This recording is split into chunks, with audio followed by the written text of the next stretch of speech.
দুনিয়ার সবচেয়ে আধুনিক এয়ার ডিফেন্সও সবসময় সুরক্ষা দিতে পারে না।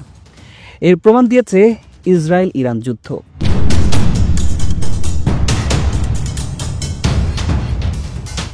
ইসরায়েল, যার আকাশ প্রতিরক্ষা ব্যবস্থা সারা দুনিয়ায় কিংবদন্তি, সেই ইসরায়েলের ওপর ঝাঁকে ঝাঁকে মিসাইল ছুঁড়েছে ইরান।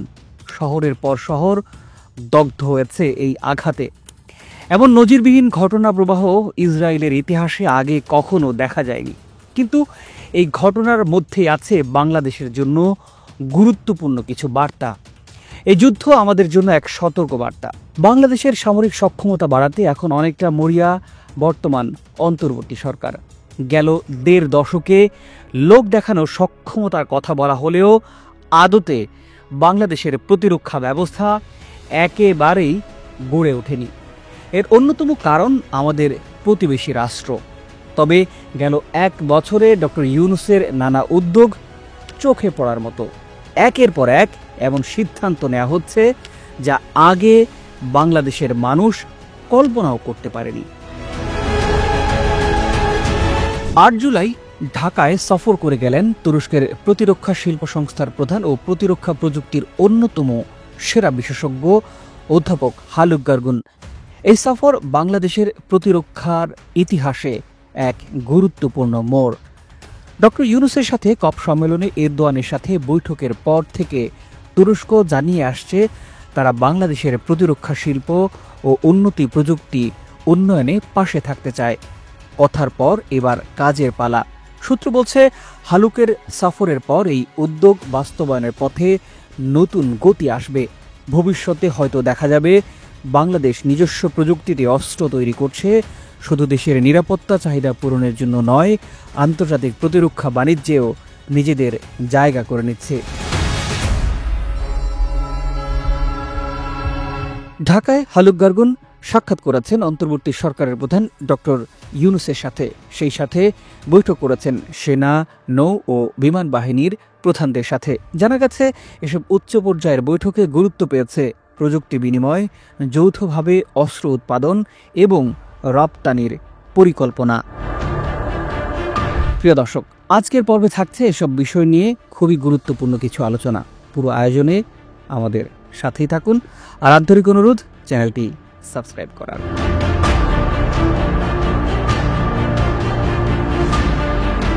বাংলাদেশ আবারও ভারতকে অনেকটা অস্বস্তিতে ফেলেছে, কারণ তারা ভারতের প্রতিদ্বন্দ্বী শক্তি অর্থাৎ তুরস্ককে নিজ দেশে স্বাগত জানাচ্ছে। বাংলাদেশ এরই মধ্যে চট্টগ্রাম ও নারায়ণগঞ্জে 2টি প্রতিরক্ষা করিডোর স্থাপনের পরিকল্পনা হাতে নিয়েছে।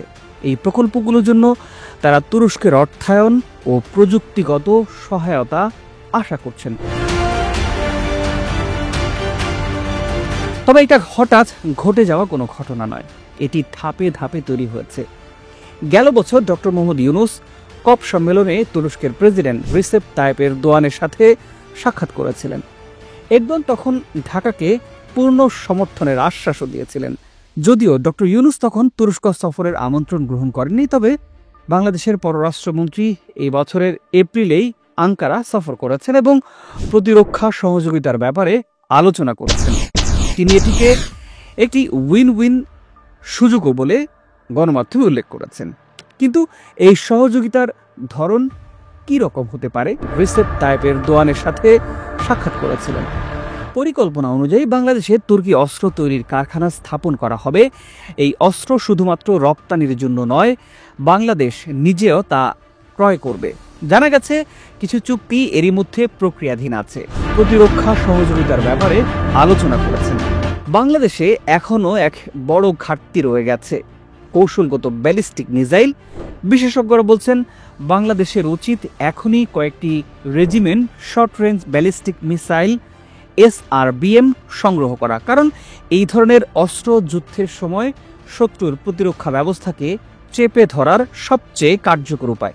কিন্তু সমস্যা হচ্ছে, বাংলাদেশ MTCR অর্থাৎ মিসাইল টেকনোলজি কন্ট্রোল রেজিম এর সদস্য নয়। তাই 300 কিলোমিটার রেঞ্জের বেশি মিসাইল পাওয়া আইনি দিক থেকে অনেক বেশি কঠিন।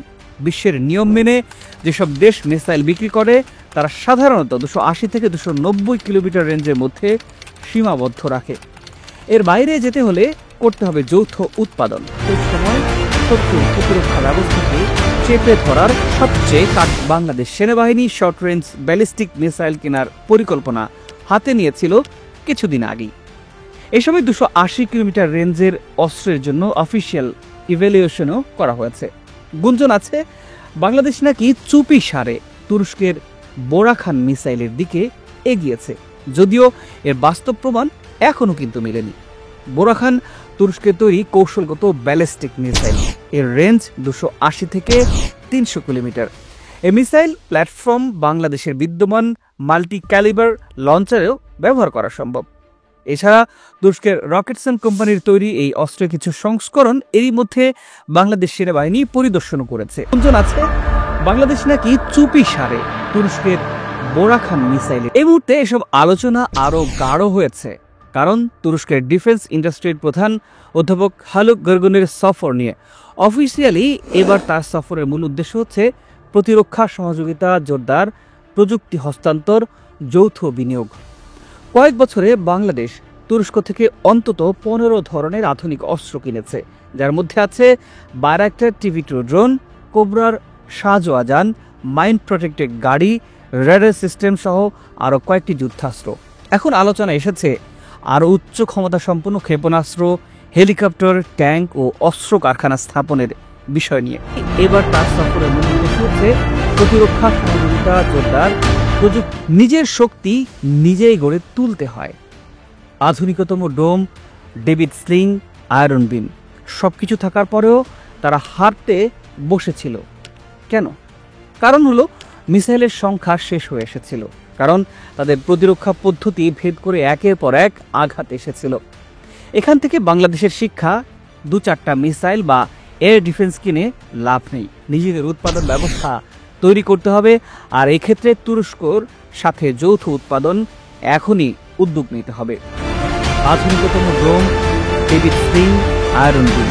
তুরস্ক, চীন, জাপান, ইউক্রেন, দক্ষিণ কোরিয়া সব দেশের সাথে প্রতিরক্ষা সহযোগিতা বাড়াতে হবে এখনই। আর এটি বাংলাদেশের শ্রেষ্ঠ সময় বলাই যায়। প্রিয় দর্শক, আপনারা কি মনে করেন বাংলাদেশের এখনই কি কৌশলগত ব্যালিস্টিক মিসাইল সংগ্রহ শুরু করা উচিত, নাকি এখন যৌথ উৎপাদনে যাওয়া উচিত, নাকি আরও কিছুদিন অপেক্ষা করা উচিত? জানিয়ে দিন আপনার মতামত নিচের কমেন্টে। আমরা আপনার মতামত জানতে চাই। দেখা হবে পরের ভিডিওতে। ভালো থাকুন, সুস্থ থাকুন, আর চ্যানেলটি সাবস্ক্রাইব করে আমাদের সাথেই থাকুন এখনই। আর এটি বাংলাদেশের শ্রেষ্ঠ সময় বলাই যায়।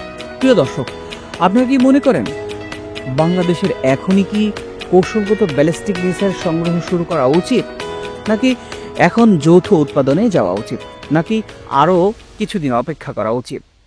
জানিয়ে দিন আপনার মতামত নিচের কমেন্টে। আমরা আপনার মতামত জানতে চাই। দেখা হবে পরের ভিডিওতে। ভালো থাকুন,